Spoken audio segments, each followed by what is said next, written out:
Come and sit down by the campfire if you dare. As Camille, Gemma, Joanne, and Aggie as they tell the ghost stories of Maine. This is the Filipina Ghost Cousins, every week, only on Keith TV. Okay cousins, this story is bizarre and it happened in Cherryfield in the 1950s.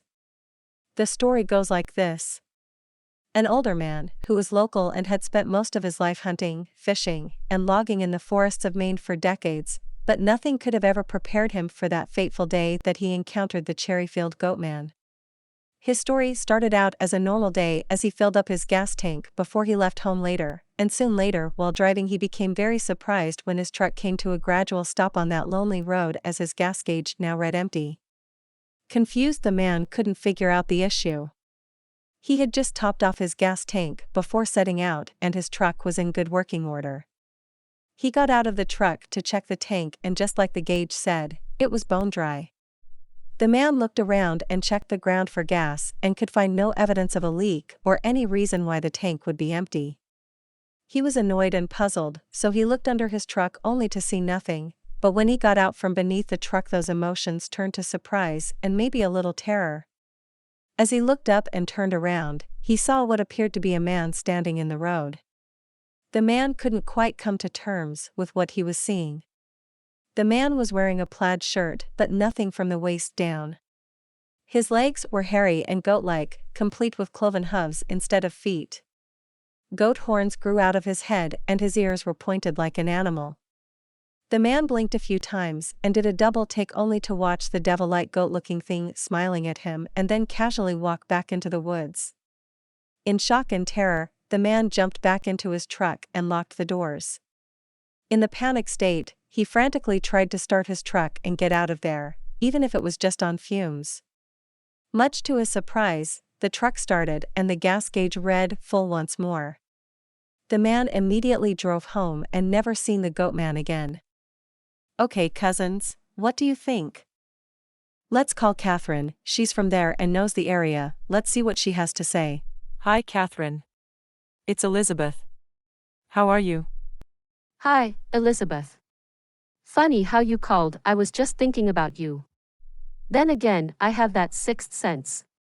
Sorry I seem rushed, but I just got back from Thailand and Philippines on my honeymoon.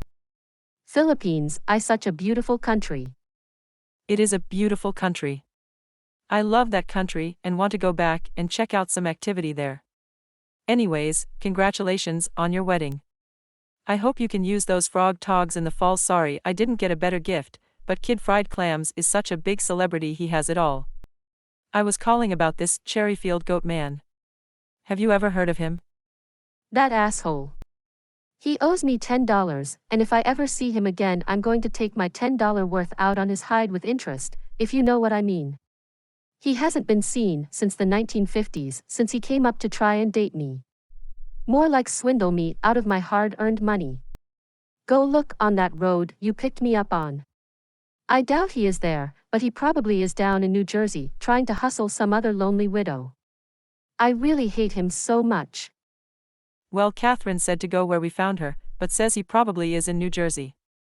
I'm sure he's the New Jersey devil. She really hates him so much.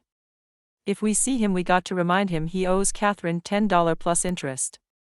That is 70 years of interest, so that would make anyone have a calculator. Wait, it's Gretchen on the phone. Hi Gretchen. Really, that much? Okay, I will tell them. I know you will. What did Gretchen want? Sounds juicy. She said $10 interest for 72 years, and she used a competitive 10% interest rate, is $1,280, and she's willing to collect it for Catherine. She will even go to New Jersey to get it. If there is anyone who can collect money for a 70-year-old debt, it's Gretchen.